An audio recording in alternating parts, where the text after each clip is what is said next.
So first things first, return of the Mac. I hope y'all love what I did with that there. It is NFL season, and the most shocking cut this week as the NFL is trimming down its roster to 53 guys has to be the Patriots letting go of Cam Newton and naming Mac Jones as quarterback number 1. But Andy, I know you're a Pats fan through and through, so how are fans feeling right now? I know that Mac Jones's jersey sold out in like less than 2 seconds after he was announced as a starter. In 2 words, I love it. Well, I guess that's 3 words, but whatever. 900 years ago, Bill Belichick and the Patriots signed Drew Bledsoe to a 10-year, $103 million deal. And they said Drew Bledsoe is going to be the quarterback of the Patriots forever. 8 months later, he was the backup to Tom Brady. We all know what happened after that. Bill Belichick became the best talent evaluator in NFL history. He won about 900 Super Bowls. And we're all blessed and lucky to be alive watching Bill Belichick do his thing. So when he says Mac Jones is QB1, us as Patriots fans, we say, yes, Mac Jones is QB1. We're pumped. We're ready. I think he can win multiple Super Bowls and maybe become the best quarterback in Patriots history. Mac Jones better than Tom Brady. That it sounds a little unbelievable. We'll see with it, but it's just unbelievable. Like our next thing.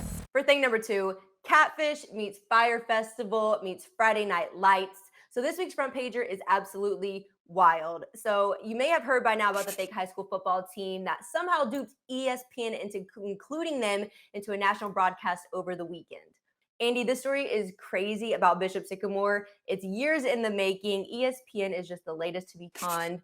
So here's a quick overview. So essentially, 2 men convinced a bunch of parents and young athletes to join a prep academy with the promise of giving these kids an education, a Netflix series, and a chance to play at the highest level of high school football in hopes of making it to the next level. All of that sounds good, right? So only the fact that there was never any classes, a lot of players were in their 20s or 30s, and the more you dive into this, the more sad and honestly shocking this story is. Andy, we already know about the famous stories about fake relationships, girlfriends, fake universities, and even fake music festivals. I guess we have to add to the fake high school football list, but honestly, in all seriousness, this just feels like the players got duped into this, and honestly, it's really sad.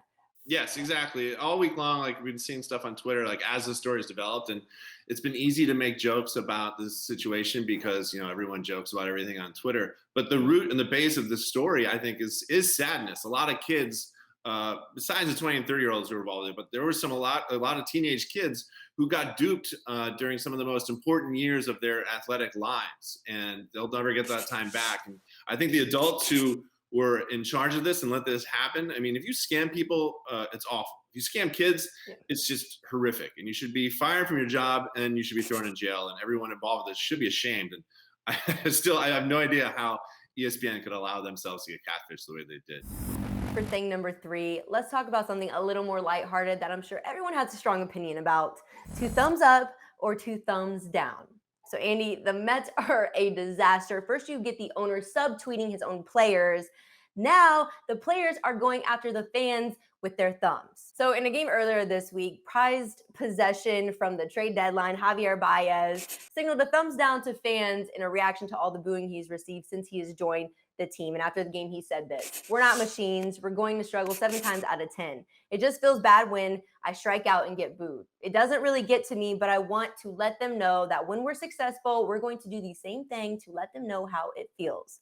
Now, Andy, because baseball is poetic, later this week, Baez showed up with a game-winning walk-off run against the Marlins and gave a thumbs up to the crowd after the win.